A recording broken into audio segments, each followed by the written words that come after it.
As the police pieced together the clues, one thing became horrifyingly clear.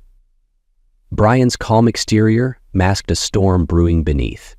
Whitney's journals, Adam's manipulations, and Brian's sudden disappearance all led to a single devastating conclusion. The very lies that had held their marriage together had become the catalyst for a shocking betrayal, one that would end not just in heartbreak, but in tragedy. Was it love, vengeance, or despair that drove Brian's final actions? But before diving deep into this gripping tale, let me know where you're watching from in the comments below. If you enjoy stories like this, don't forget to subscribe and hit the notification bell so you never miss an update. The Hayes home sat quietly on a tree-lined street in Springfield, an idyllic suburban neighborhood where each house seemed pulled from the pages of a real estate magazine. Inside their two-story home, Brian Hayes moved with the practiced rhythm of a man who had spent years maintaining the life he'd carefully built. An electrician by trade, Brian prided himself on his diligence and reliability, traits that had made him one of the most dependable employees at GL Tech. At 36, he was the picture of strength. Blonde hair, blue eyes, and a muscular frame forged from years of physical work. But beneath his confident exterior, Brian carried the weight of unease. Lately, subtle shifts in his wife Whitney's behavior had planted seeds of doubt in his mind. Whitney Hayes, 35, was everything Brian wasn't: meticulous, ambitious, and intellectually driven. A sociology professor at the local college, she had recently started a junior faculty position, which brought both excitement and new pressures. Whitney was strikingly beautiful, with long dark hair and piercing eyes that seemed to see right through you. Her disciplined nature had always complemented Brian's more easygoing demeanor, and for 8 years their marriage had seemed strong. Yet recently, Brian had begun noticing changes in Whitney. She was quieter at times, her gaze lingering on nothing in particular. Other times, she seemed overly accommodating, as if trying to smooth over an invisible crack between them.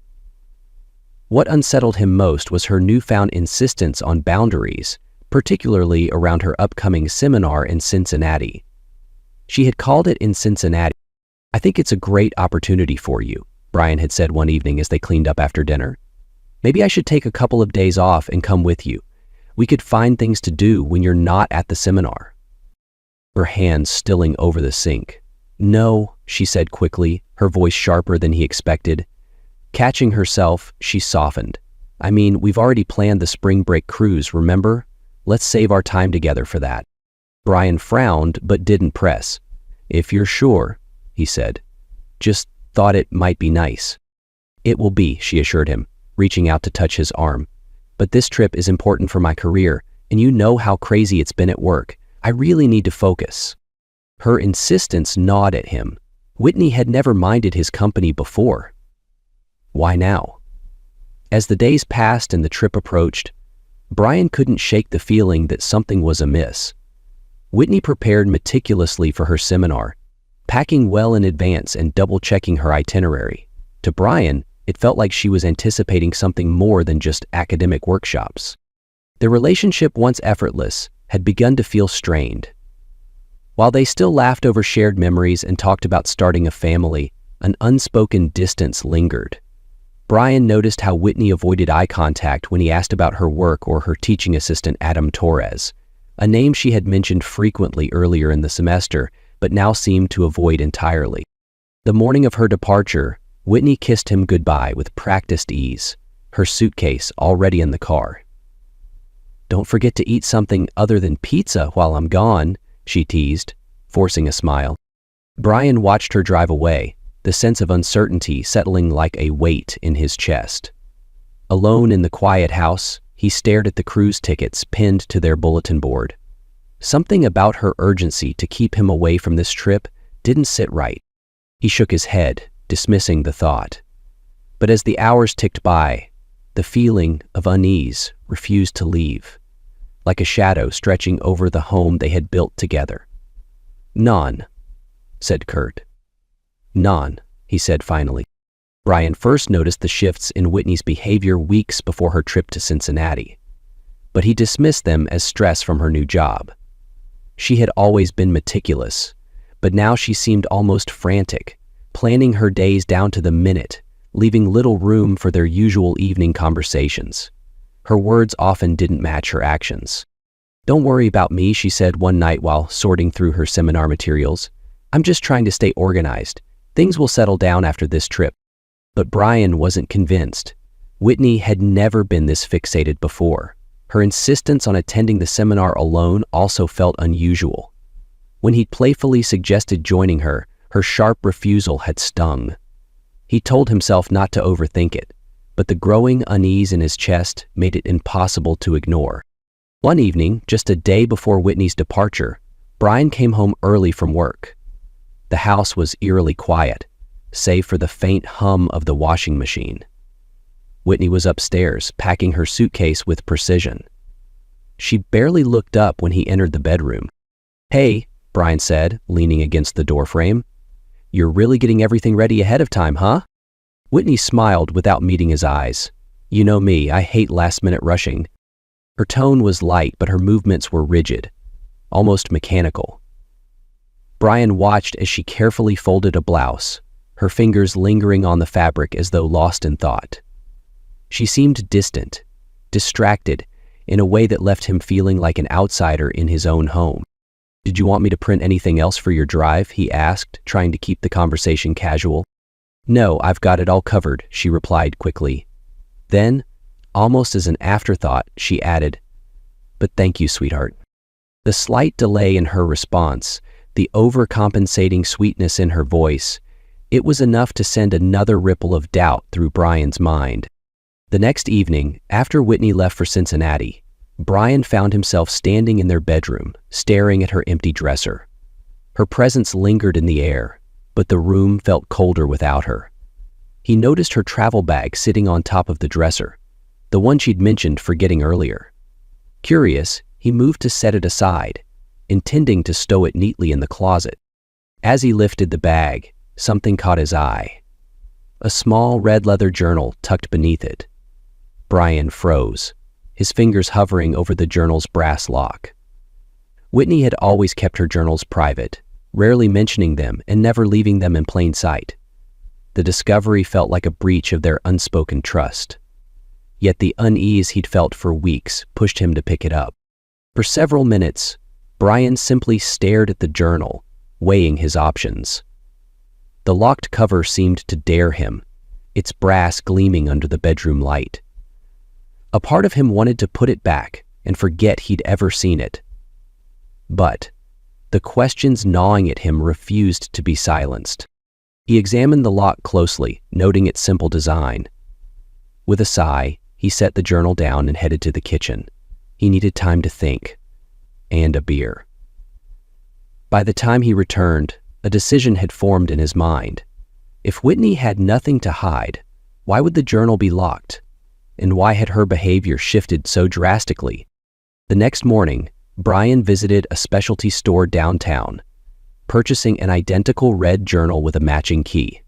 It was an expensive gamble, but one he felt compelled to take. Back home, with the new key in hand, he unlocked the journal and opened it to the first page. His heart pounded as he scanned the entries, his fingers trembling slightly with every turn. The first few entries seemed innocent enough, detailing Whitney's joy over her new job and the challenges of balancing her responsibilities. But as he read further, the tone began to shift. One entry caught his attention immediately. September 8th.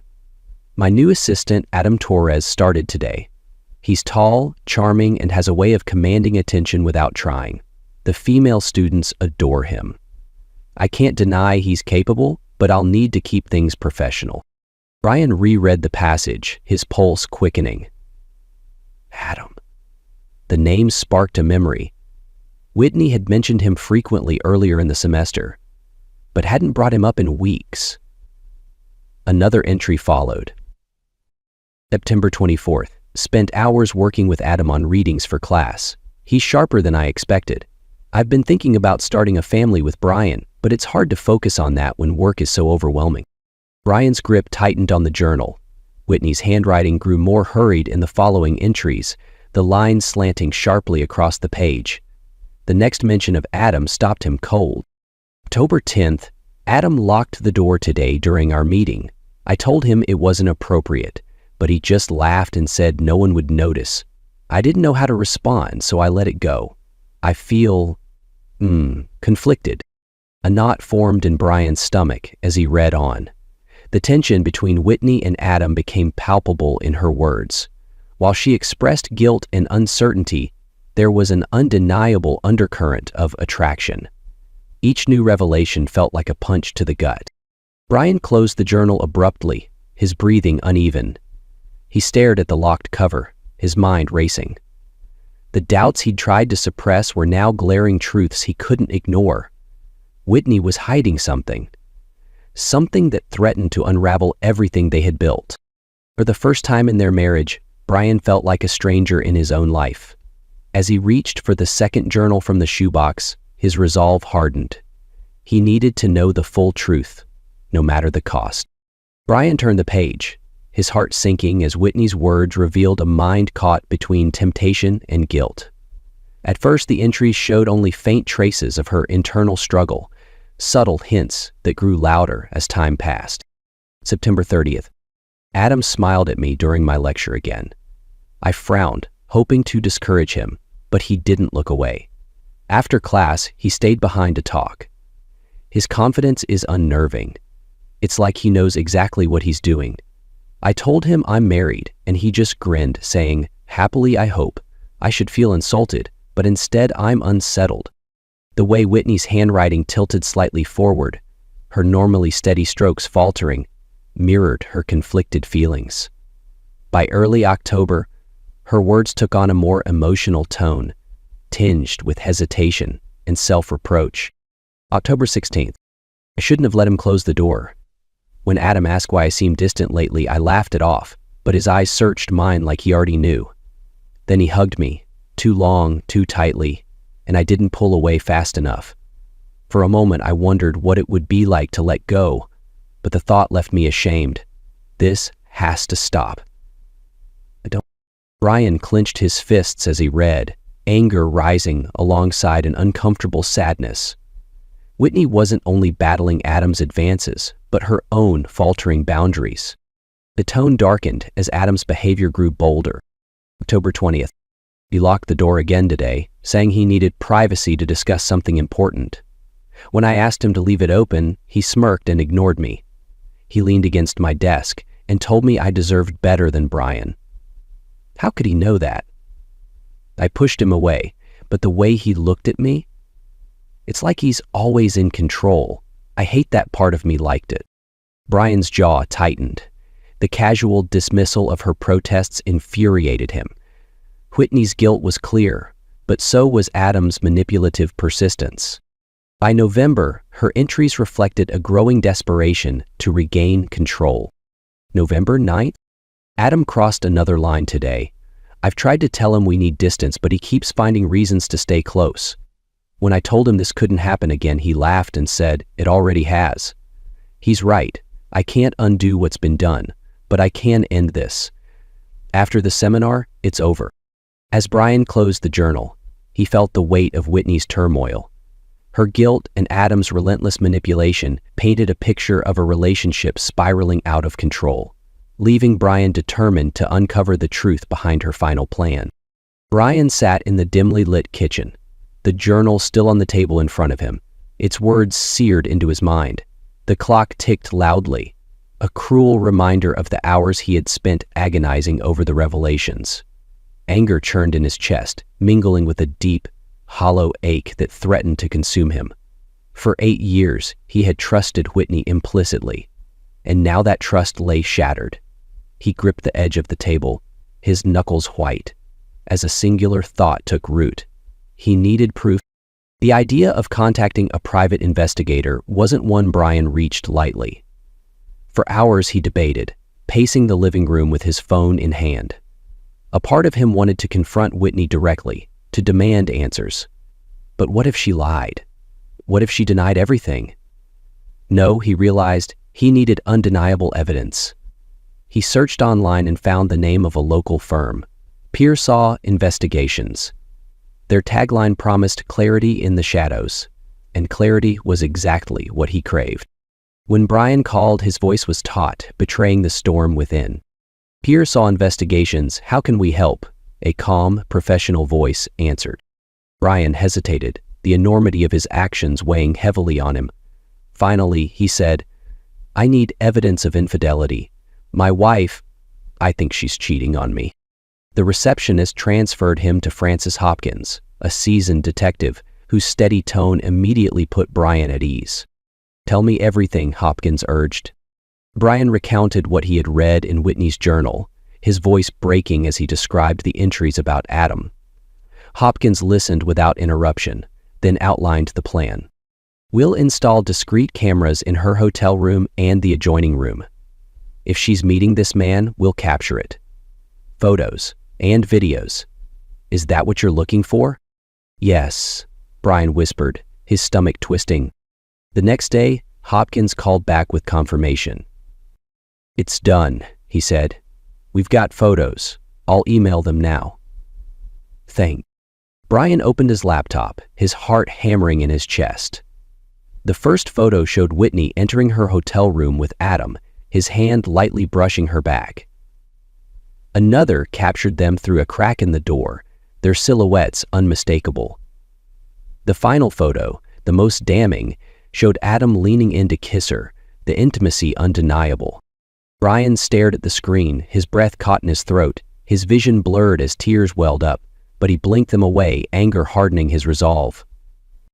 The images were a gut punch, each one tearing at the fabric of his marriage. For a long moment, Brian sat motionless, the weight of the betrayal pressing down on him. When he finally moved, it was deliberate. He printed the photos, slipping them into an envelope he placed on the kitchen counter. He wasn't sure yet how he'd confront Whitney, but one thing was clear. The woman he thought he knew was gone, replaced by someone he could no longer trust. Brian sat at the kitchen table, staring at the printed photos in the envelope. His anger had simmered down to a cold, calculated resolve. He had envisioned confronting Whitney, demanding answers, throwing the evidence in her face. But the more he thought about it, the less appealing it seemed. Confrontation would only lead to lies or excuses, and he doubted he could keep his composure. No, he needed to be smarter than that. The first step was financial. Brian knew he had to secure his resources before Whitney could act. Early the next morning, he drove to the bank. The fluorescent lights buzzed faintly as he entered, his heart pounding in his chest. Approaching the teller, he forced a polite smile. I need to make a withdrawal, he said, sliding his ID and account information across the counter. The teller, a young woman with a friendly demeanor, nodded. How much? 20,000. Brian replied, his voice steady despite the tension coiling in his stomach. The teller's eyes widened briefly, but quickly masked her surprise. I'll need a manager's approval for that amount. One moment. As she walked away, Brian's mind raced. Would this seem suspicious? Would Whitney somehow find out? He tapped his fingers against the counter, scanning the lobby for anything unusual. When the teller returned with the manager, she handed him the cash in a discreet envelope. Is there anything else I can assist you with, Mr. Hayes? The manager asked. Brian shook his head. No, that'll be all, thank you. Walking out of the bank, he exhaled deeply, his grip tightening around the envelope. The money felt heavier than it should, a tangible reminder of how far he had to go to sever ties with the life he once cherished. Next, Brian drove to GL Tech, his workplace for the past 6 years. As he emptied his locker, his supervisor, Grant, walked in. Hey, Brian, Grant greeted, surprised. What's going on? You clearing out? Brian hesitated before responding. Yeah, I need to take some time off. Personal reasons. Grant frowned. You're one of our best guys. Is this permanent? Brian shrugged, avoiding eye contact. I don't know yet. I just need a break. Grant's concern was genuine, but Brian couldn't bring himself to explain. Instead, he shook his supervisor's hand and left, feeling a pang of regret as he stepped into the parking lot. His job had been a source of stability, and now it was another piece of his life he was leaving behind. Back home, Brian began formulating the next phase of his plan. He needed to disappear, not just for a weekend or a month, but for good. Sitting at the kitchen table once more, he sketched out a list. Cancel his phone, find temporary lodging, sell his car, and replace the plates. He stared at the cruise tickets pinned to the bulletin board, a bitter reminder of the life he and Whitney had planned together. Tearing them down, he tossed them into the trash, the sound of crumpling paper echoing in the quiet room. As night fell, Brian sat in the living room, the envelope of photos still on the table. He had imagined leaving them there for Whitney to find, but even that felt too direct. Instead, he slipped them into a drawer, deciding that her discovery could come later, after he was long gone. By the time the clock struck midnight, Brian had packed a single bag and loaded it into his car. Driving away from the house, he didn't look back. This wasn't just an escape. It was the beginning of something new, untethered by betrayal. Whitney stepped through the front door, the familiar creak of the hinges echoing in the silence. She paused, letting her eyes adjust to the dim light filtering in from the kitchen. The house felt unnaturally still, as though it had been holding its breath in her absence. Normally, Brian would be here to greet her with a tired smile or a warm hug, but tonight the space was devoid of any signs of life. She set her suitcase down in the hallway and moved toward the kitchen, her heels clicking softly against the wooden floor. The faint smell of beer and pizza lingered, a stark contrast to the lavender-scented candles she often burned in their home. The table was clear, save for a single sheet of paper weighted down by the salt shaker. Whitney's heart sank as she recognized Brian's handwriting. Whitney, Grant called this morning needing help at the village center. I agreed to step in as senior foreman. I'll be back tomorrow afternoon. Brian. The note was brief, almost clinical, lacking any warmth or affection. Whitney sighed, a mixture of relief and guilt coursing through her. She had worried Brian might suspect something after her trip, but the note suggested otherwise. Yet, the tone of his message felt distant, as though a chasm had opened between them that neither of them acknowledged. Sinking into the nearest chair, Whitney read the note again, her fingers trembling slightly. For a fleeting moment she considered calling him, but the thought of his voice on the other end filled her with unease. Instead, she stared at the salt shaker, her mind racing with thoughts of their last conversation, the cruise they'd planned, and the secrets she now carried. The murmur of voices on the cruise transport brush basking them. The silence of the house pressed in on her, heavy and suffocating. She stood abruptly, shaking off the feeling, and moved upstairs to their bedroom. The room was in its usual state of order, but something about it felt wrong. Her travel bag was where she'd left it on the dresser, and the closet doors were slightly ajar. She instinctively glanced at her journal on the dresser, relieved to see it untouched, or so it seemed. Whitney picked up the journal, running her fingers over its smooth leather cover. She unlocked it and flipped through the pages, pausing at her last entry about the seminar. The words stared back at her like an accusation. After this trip, it's over. I'll focus on Brian, on us. Closing the journal, she leaned against a dresser, her reflection catching her eye in the mirror. Her face looked tired, worn from the double life she had been leading. For the first time in weeks, Whitney allowed herself to confront the weight of her choices. The guilt that had simmered quietly now roared to life, filling her chest with a deep ache. I can fix this, she whispered, gripping the edge of the dresser. Her voice was barely audible, but the determination behind it was fierce. She folded the note carefully, setting it on her bedside table, and made a silent promise to herself.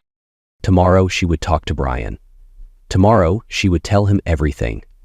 It was time to repair the damage before it was too late.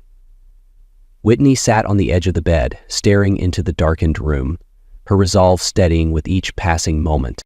The sharp knock at the door startled Whitney from her half-empty cup of coffee. She set it down, the mug rattling against the table as the sound echoed in the quiet house. Glancing at the clock, she saw it was barely 8 a.m.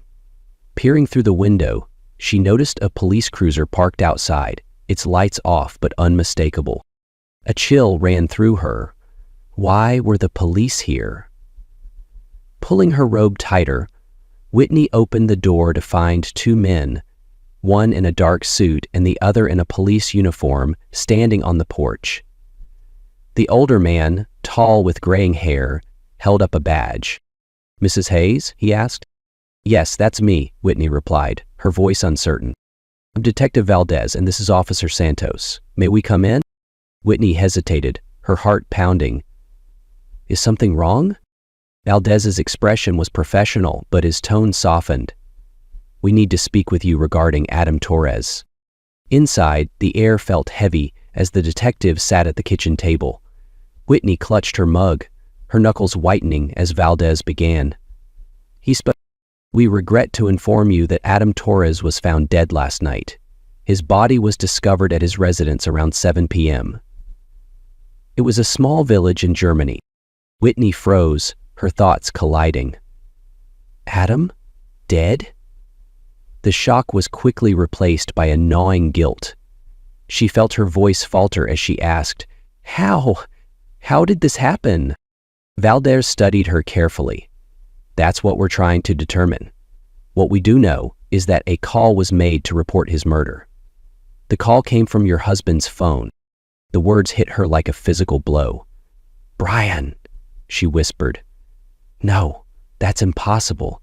He wasn't even there." Santos spoke for the first time.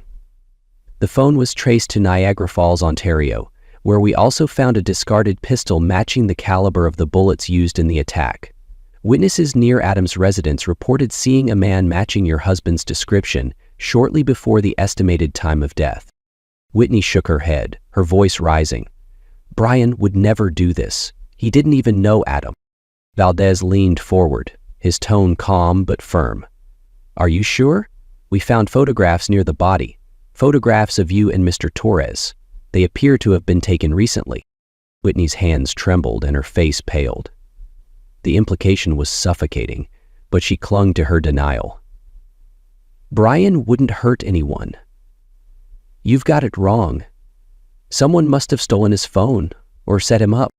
The detectives exchanged a glance, their skepticism palpable. Valdez stood, handing her a card. "If you think of anything, call us, but Mrs. Hayes, if your husband contacts you, we strongly advise you to inform us immediately." As they left, Whitney sank into a chair, her mind spinning. The house felt emptier than ever, and for the first time, she questioned how well she truly knew Brian. At the edge of Niagara Falls, the mist hung in the air, veiling the powerful cascade in a ghostly shroud.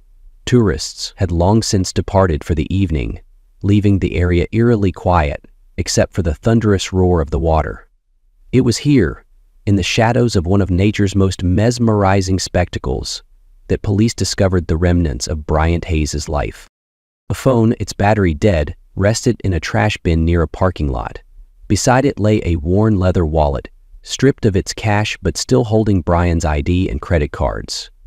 A .25 caliber pistol, its serial number filed off, was tucked beneath the bin liner. Nearby, officers found license plates discarded in another bin, the jagged edges suggesting they had been hastily removed. Detective Valdez surveyed the scene, his brow furrowed. "He's either long gone or planning something bigger," he murmured to Officer Santos, who stood nearby taking notes. Santos glanced at the pistol. "Think he's still here, or is this just a misdirection?" Valdez shook his head. "If he was going to jump, we'd have found him by now. My guess, he's planning to disappear. He left this stuff behind to buy himself time." The investigators considered other possibilities. Brian could have confronted Whitney, but decided against violence, leaving instead to start anew. Alternatively, his actions might be a smokescreen, covering up a darker intent. Without a body or further evidence, they had nothing but theories. Back at the Hayes home, Whitney sat at the kitchen table, staring at the pile of journals she had retrieved from the dresser. Her fingers hesitated over the red leather covers, the brass locks gleaming under the overhead light.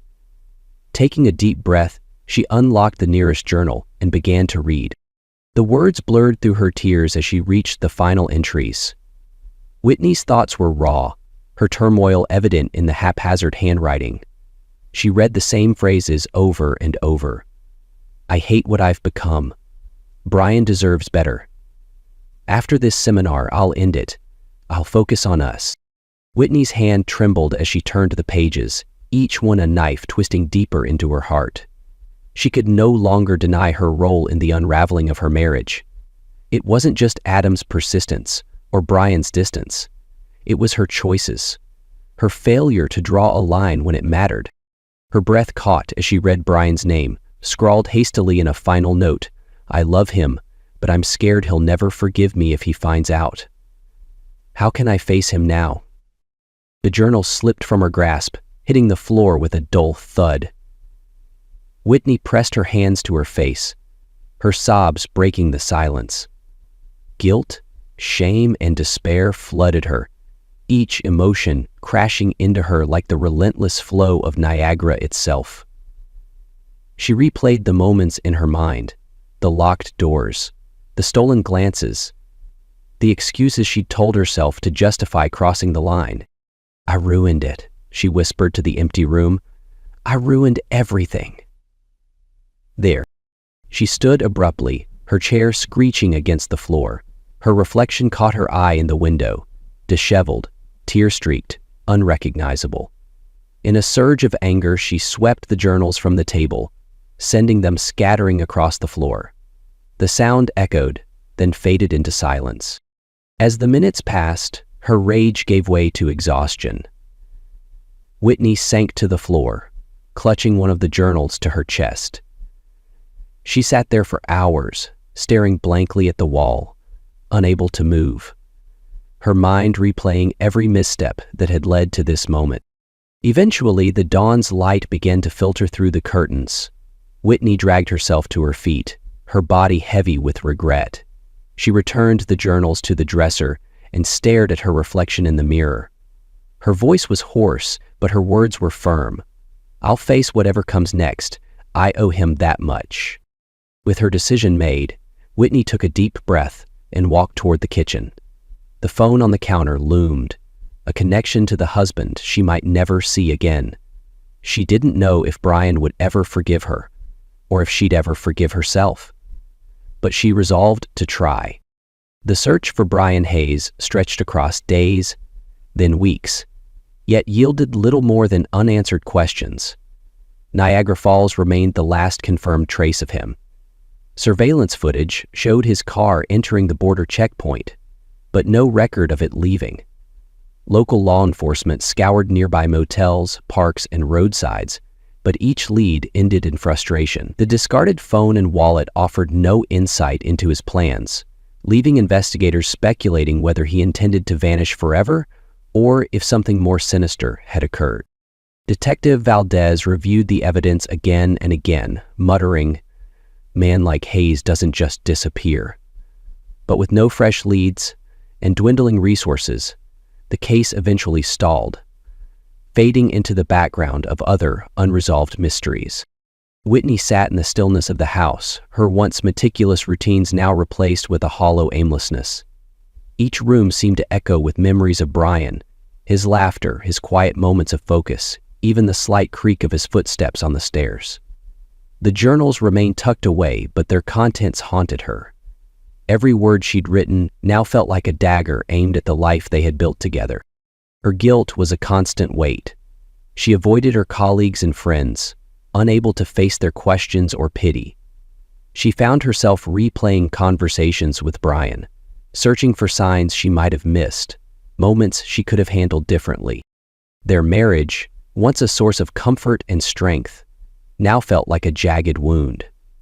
Whitney remembered how he had always been there for her, fixing the car, cooking her favorite meals, holding her when work became too much. But she had let him down in ways she couldn't undo. Some nights, Whitney imagined Brian was still out there, watching the same sunset from some distant place. Other nights, she feared the worst. The not knowing gnawed at her, a punishment she felt she deserved. She was left with silence, regret, and the faint hope that maybe, one day, Brian might resurface, if only to deliver the closure neither of them had found. Months passed, and the search for Brian Hayes came to a standstill. One evening, Whitney received a letter from Brian. The familiar handwriting brought tears to her eyes. "Whitney, I've gone far away, and this is my final decision. I loved you, but the trust is gone, and I can't live with what's happened. Find yourself again. You deserve peace. Goodbye." Whitney sat in silence, tears streaming down her face. He wasn't coming back. The letter was a definitive farewell, but also a gentle push for her to start anew. She sold the house, locked away the journals, and resolved to move past her mistakes. Somewhere, Brian gazed at a distant horizon, seeking freedom, while Whitney began her journey to rediscover herself.